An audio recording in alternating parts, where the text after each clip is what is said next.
क्या लगता है तुम्हें, भारत में मंत्रियों की कितनी इज्जत है भी या फिर नहीं? लगाओ दिमाग। नहीं तो चलो देखते हैं। तो अभी के समय में बीजेपी ट्रेंड पे चल रहा है, ठीक है। अब यहाँ पर बुरा मत मानना भाई, इतने बड़े इज्जत के माहौल में इतनी बड़ी पार्टी का नाम ना आए, ऐसे कैसे हो सकता है भाई? इतनी ईमानदारी से अभी तक चली आ रही है, तो भाई इसका भी तो मार्केट में कितनी इज्जत है ये भी तो चेक करना पड़ेगा ना, ठीक है। तो यार समझने के लिए ये ठीक है। अब यहाँ पर इनके इज्जत को मापने भापने और ताकने के लिए सबसे पहले तो इनके कारनामे देखने पड़ेंगे ना भैया, कि मार्केट में इन्होंने कितना बड़ा महान काम कर दिया है, तभी तो इसके बेसिस पे इज्जत मिलेगी। अब अगर इनके कारनामे को देखा जाए तो भाई इनके जरिए बनाए गए ब्रिज काफी ज्यादा सुरक्षित होते हैं। इनके जरिए बनाए गए रोड एक ही 2 साल में हवा और पानी के कारण और भी ज्यादा चमकने लगते हैं। और हर एक इलेक्शन के पहले ये एक नया स्कीम ले आते हैं ताकि जनता का फायदा हो। खुद के फायदे के बारे में कभी नहीं सोचते, सिर्फ जनता के बारे में सोचते हैं भाई। उनके बारे में सोच सोच के इनको बहुत ज्यादा टेंशन हो जाता है। और ये बहुत ही सस्ते सूट पहनते हैं ताकि हम महंगे कपड़े पहन सके। बताओ, इतना हमारा ख्याल रखा जा रहा है। ये हमारे मेहनत की कमाई को समझते हैं, ये हमारे मेहनत की कमाई की इज्जत करते हैं।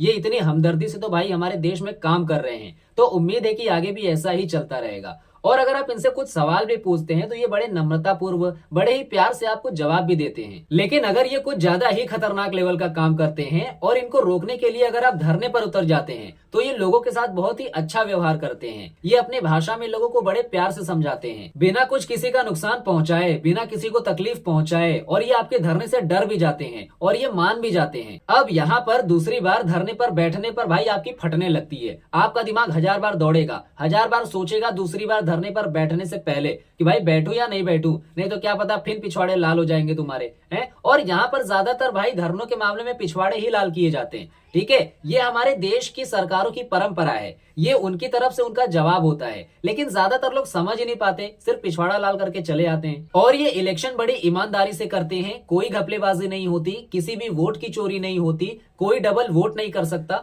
बड़ी कड़ी नजर रखी जाती है इनके प्रशासन के जरिए, इनके सिक्योरिटी के जरिए। और जो इनके सपोर्टर होते हैं उनको काफी ज्यादा फायदे भी मिलते हैं। और इनके पार्टी में जो शामिल हो जाता है उनको मंदिर मस्जिद का मकसद भी याद दिला दिया जाता है। और कुछ खास तरीके के मंदिर मस्जिद के कोर्स भी कराए जाते हैं। यहाँ पर कुछ लोग जो कि स्कूल कॉलेज हॉस्पिटल के बारे में आवाज भी उठाते थे उनके विकास के लिए, और इन्हीं आवाजों के कारण पता नहीं इन लोगों ने कितने जनता को समेटा अपने सोशल मीडिया के जरिए। लेकिन पार्टी को ज्वाइन करने के बाद इनकी आवाज इस कदर दब जाती है कि ऐसा लगता है कि भारत की ठंडी के कारण नहीं बल्कि अंटार्कटिका के ठंडी के कारण इनको परमानेंट सर्दी लग गया। इनकी आवाज ही अटक जाती है, आवाज ही नहीं निकलती। विकास के नाम पर डेवलपमेंट नाम की चीज होती है, ये भी उनको याद नहीं होता। इनको ज्वाइन करने के बाद स्कूल कॉलेज हॉस्पिटल शायद ही उतने इंपॉर्टेंट है, मंदिर ज्यादा इंपॉर्टेंट है, हॉस्पिटल उतने इंपॉर्टेंट नहीं है। मर रहे हो सड़ रहे हो तो उससे ज्यादा इंपॉर्टेंट नहीं है। मंदिर ज्यादा इंपॉर्टेंट है क्योंकि आपकी तबीयत मंदिर में जाकर मन्नत मांगने से ठीक होगी, ठीक है। ये दवा ववा कुछ नहीं होता।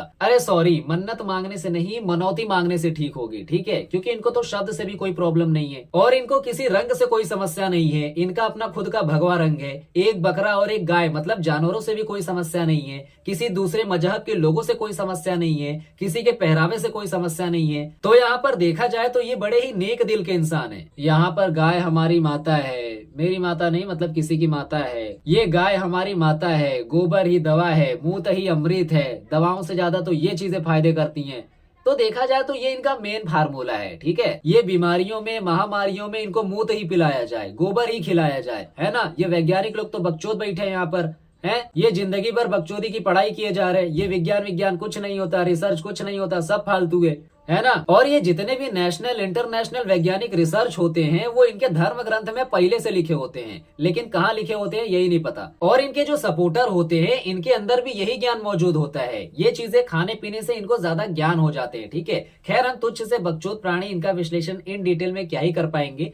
तो देखा जाए तो कुछ इस तरीके से इनके अंदर कोर्स होते हैं जो कि हमें नहीं पता भी कैसे होगा। पता होने के लिए भाई हमें इनको सपोर्ट करना पड़ेगा, इनसे जुड़ना पड़ेगा, उसके बाद इनसे कोर्स खरीदना पड़ेगा, फिर जाकर हम सही राह पर चल पाएंगे। लेकिन यहाँ पर मुझे डाउट ये होता है कि इतना सब कुछ अच्छा करने के बाद भी ये लोग इतनी गाली क्यों सुनते हैं लोगों से, काहे गरियाते हैं लोग। ये तो सोचने वाली बात है कि भाई हमारे देश की सरकार इतना अच्छा काम कर रही है, इतना मेहनत कर रही है, हमारे देश को इतने ऊपर लेवल पर लेके जा रही है, हमारे देश में में स्पेस टेक्नोलॉजी ला रही है, हमारे देश की करेंसी की वैल्यू इतनी तेजी से बढ़ रही है कि भाई अमेरिकी डॉलर को ये पछाड़ दे रही है। महंगाई हटाने के लिए सरकार सरकारी चीजों को प्राइवेट में कन्वर्ट कर रही है। टैक्स इतने हैं कि भैया जनता परेशान है कि भाई इतना कम टैक्स क्यों, इतना देश का विकास हो रहा है, इतनी देश की तरक्की हो रही है, बाहर कंट्री में हमारे देश का नाम हो रहा है, सुविधाएं इतनी लबालब मिली जा रही हैं कि देश की जनता परेशान है। देश की जनता ये बोल रही है कि भैया तुमको हमसे तो 2-4 चवन्नी और ज्यादा लेना चाहिए। इस देश में कमाई इतनी है कि क्या बताया जाए भैया, लोगों से पैसा संभल ही नहीं रहा है। मार्केट में इतनी नौकरियां हैं कि लोगों की कमी पड़ जा रही है,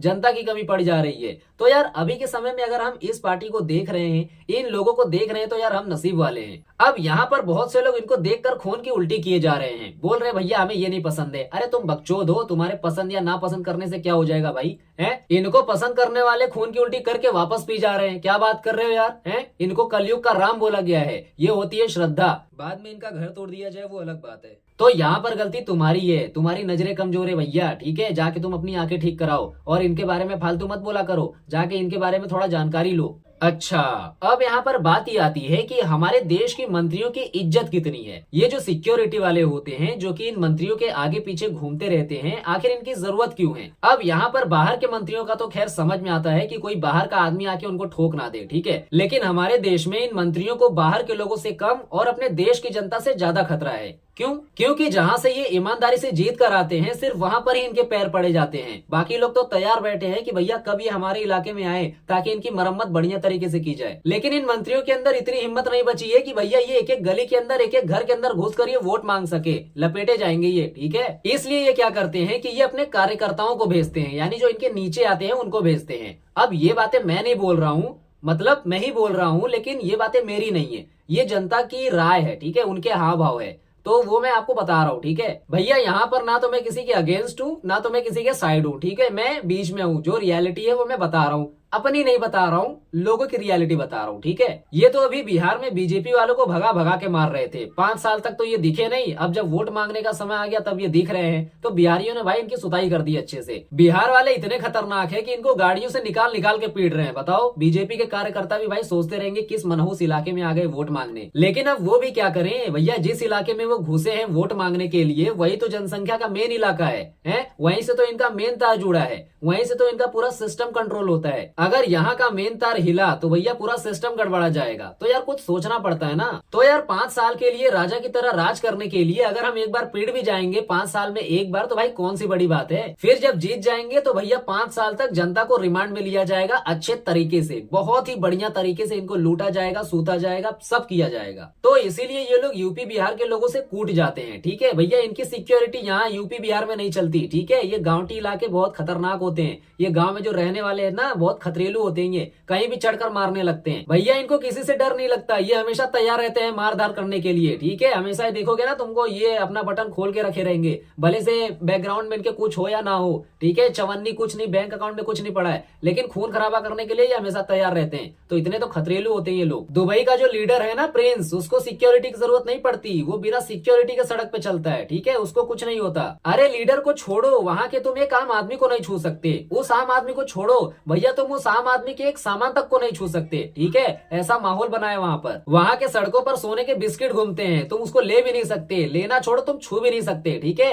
अब यहाँ से वहां पर जाके तुम बनच्चर जैसा काम मत कर देना कि जाकर उसको उठा लो, है? नहीं तो रगड़े जाओगे तुम, ठीक है? ये भारत वालों की तो सोच ही भिखारी जैसे होती है, कहीं भी कुछ भी पड़ा हुआ दिखेगा उठा लेंगे, है? 1-2 रुपया दिखेगा उठा लेंगे। वहां पर करके देखो तो तुमको समझ में आ जाएगा, ठीक है? इतनी सिक्योरिटी टाइट होती है। लेकिन हमारे यहाँ अगर तुम एक बीजेपी के लीडर को यूपी के एक छोटे से गांव में 2-4 लोगों के सामने छोड़ दो, जिसको देश के बारे में थोड़ा पता है कि देश के साथ क्या हो रहा है, ये देश के साथ क्या कर रहे हैं, भैया उनकी तो हालत वहीं पर खराब कर देंगे। ये तो इज्जत बनाई है इन मंत्रियों ने अपने देश में। अगर तुम एक छोटे से गांव का चक्कर भी लगवा दोगे ना इनसे बिना सिक्योरिटी का, तो भैया मुझे नहीं लगता कि ये दोबारा खड़ा भी हो पाएंगे। तो इससे तो तुमको पता चल ही गया होगा कि हमारे समाज में इन मंत्रियों की कितनी इज्जत है, ये किस तरीके से अपनी इज्जत को समाज में बरकरार रखे हुए हैं, ठीक है? इसलिए इनको सिक्योरिटी की जरूरत पड़ती है। दुबई में तुम किसी भी अनजान सामान को हाथ नहीं लगा सकते, लेकिन यहाँ पर भाई मंत्रियों को ही निपटा देंगे। ये तो पावर रखती है हमारे देश की जनता, देश की जनता नहीं, सिर्फ यूपी बिहार की बात कर रहा हूँ, बाकियों में दम नहीं है भाई, ठीक है। तो ये तो हालत है हमारे देश की। तो भैया माहौल ऐसा बनाओ कि लगे कि भाई हमारे देश में भी, हमारे भारत में भी किसी की इज्जत है, ठीक है। सबसे पहले तो ये मंत्री अपनी सुरक्षा कर ले, आम आदमी की सुरक्षा बाद में करेंगे, उनकी सामानों की सुरक्षा बाद में करेंगे, ठीक है।